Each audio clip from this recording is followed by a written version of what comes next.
Assalamualaikum warahmatullahi wabarakatuh. Selamat pagi, salam sejahtera bagi kita semuanya. Yang saya hormati Bapak Wakil Presiden, Bapak Ibu sekalian yang saya hormati, hari ini kita akan berbicara mengenai percepatan penyerapan garam rakyat.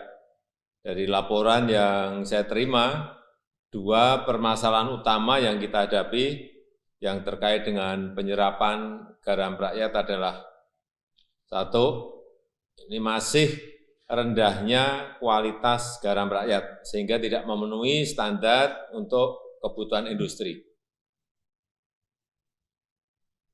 Ini harus dicarikan jalan keluarnya. Kita tahu masalahnya, tapi nggak pernah dicarikan jalan keluarnya. Kemudian data per 22 September, data yang diterima masih 738.000 ton garam rakyat yang tidak terserap oleh industri kita. Ini agar dipikirkan solusinya, sehingga rakyat garamnya bisa terbeli. Dan yang kedua, masih rendahnya produksi garam nasional kita, sehingga kemudian cari yang paling gampang, yaitu impor garam. Ya dari dulu gitu tuh terus, dan nggak pernah ada penyelesaian.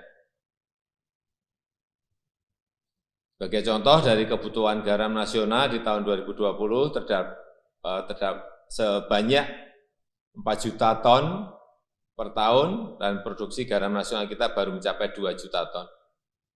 Akibatnya alokasi garam untuk kebutuhan industri masih tinggi, yaitu 2,9 ton. Saya kira ini langkah-langkah perbaikan harus kita kerjakan, mulai pembenahan besar-besaran pada supply chain, mulai hulu sampai hilir.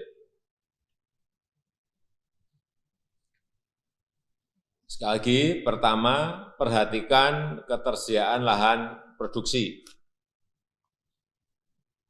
Percepat integrasi antara dan ekstensifikasi lahan garam rakyat yang ada di 10